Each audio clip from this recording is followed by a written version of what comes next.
చివరికి ఆశ్చర్యం కలిగించే విషయం ఏంటంటే ఆ రకంగా ఆయనను అరెస్ట్ చేయడమే కాకుండా ఇప్పటికీ కూడా అరెస్ట్ చేయడమే కాకుండా ఆ మనిషిని అరెస్ట్ చేయడమే కాకుండా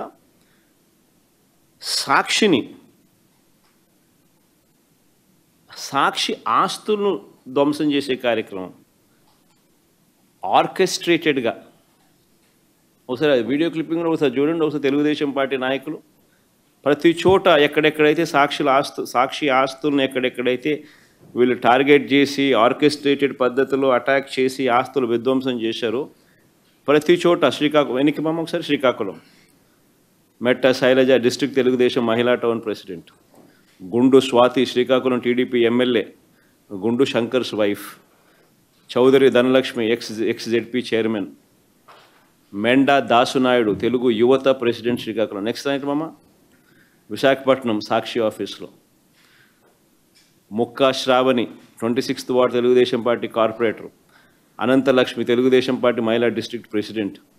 next slide East Godavari Sakshi office Nallamilli Ramakrishnayudu Anaparthi BJP MLA, పేరుకు బీజేపీ కానీ ఇంత ఆయన తెలుగుదేశం ఎమ్మెల్యే అనే సంగతి అందరికీ తెలుసు. Bathula Balaramakrishna Rajanagaram Janasena MLA. ఈ కూటమి నాయకులకి ఇద్దరు అట్టటోళ్ళు, ఆయన అట్టటోడే ఈయన అట్టటోడే, చంద్రబాబు నాయుడు అట్టటోడే ఆయన అట్టటోడే, ఇద్దరు అట్టటోళ్ళు. Vijayawada Autonagar Sakshi office Telugu Desam party corporator Gadde Anuradha wife of Gadde Rammohan MLA, Gadde Kranthi wife of Gadde Rammohan MLA, son of Gadde Rammohan MLA. Next Mangalagiri Sakshi office Sirisha Khammambati Sirisha ST corporation director. Anantapur Sakshi office Swapna TDP women's wing state secretary, Sangha Tejaswini TDP మహిళా విభాగం state secretary. Kadapa Sakshi office Bojja Tirumalesh TNSF Kadapa district president.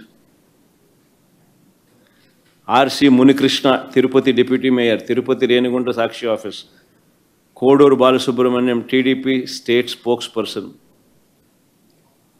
ఈ మనిషి అయితే తిరుపతిలో రేణిగుంట సాక్షి ఆఫీస్లో ఈ మనిషి అయితే అప్పట్లో గతంలో బై ఎలక్షన్ జరిగింది ఈ డిప్యూటీ మేయర్ ఎన్నిక సందర్భంగా. ఆ కార్పొరేటర్లను ఎత్తుకొని కిడ్నాప్ చేసే కార్యక్రమంలో పోలీసులతో కలిసి కిడ్నాప్ చేసే విషయంలో ఇన్వాల్వ్ అయిపోయి ఉన్న అదే మనిషే మళ్ళీ సాక్షి ఆఫీస్ను పగలగొట్టే కార్యక్రమంలో కూడా అంతే క్రియాశీలకంగా వ్యవహరిస్తూ ఉన్న ఫోటోలు. Next Nellore Sakshi K Revathi Telugu Desam party Nellore city president. Next Eluru Sakshi office Chintala Venkataramana green సారీలో TDP district women's president. Next నేను అడుగుతా ఉన్నా, ఒక రాజకీయ పార్టీకి దగ్గరుండి ఆర్కెస్ట్రేటెడ్ పద్ధతిలో ఒక రాజకీయ పార్టీ ఆర్కెస్ట్రేటెడ్గా గవర్నమెంట్కు వ్యతిరేకంగా గలం విప్పుతూ ఉంది పత్రిక టీవీ ఛానల్ అని చెప్పి, గొంతు నొలపడం కోసం అని చెప్పి నువ్వు నీ తెలుగుదేశం పార్టీకి సంబంధించిన కార్యకర్తలను ఉసుగొలిపి నీ ఎమ్మెల్యేలు నువ్వు అంతా చేసే కార్యక్రమం ఇది ధర్మమేనా అని అడుగుతా ఉన్నా.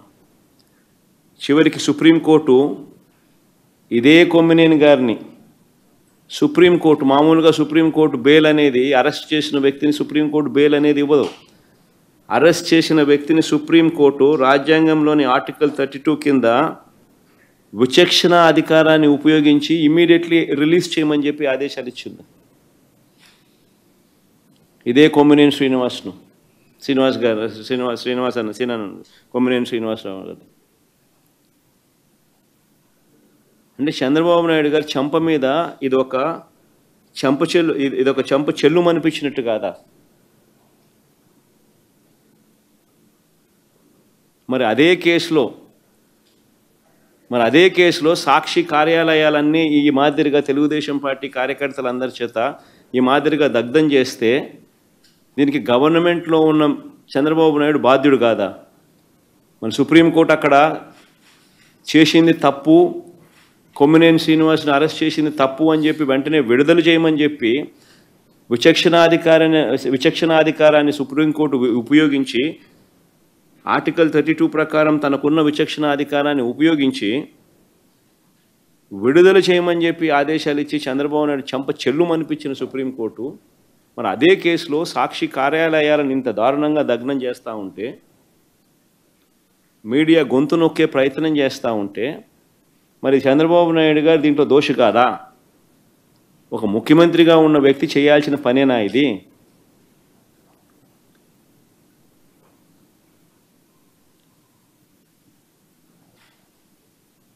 ఇది తప్పుడు సాంప్రదాయం కాదా? రేపొద్దున ఇదే సాంప్రదాయం కొనసాగితే రేపొద్దున ఎవరైనా బతుకుతారా?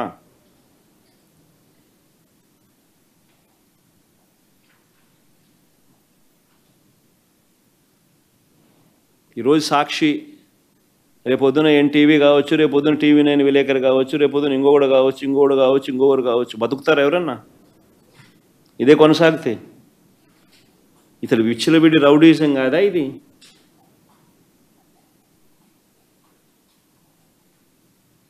అంటే ఆయనకు వ్యతిరేకంగా ఎవరు ప్రజాశక్తి కావచ్చు, ఇంకోడు కావచ్చు, ఆయనకు వ్యతిరేకంగా ఎవడు మాట్లాడినా, ఎవడు రాసినా, ఎవడు చూపించినా రెడ్ బుక్ రాజ్యాంగం కరెక్టేనా ఇది?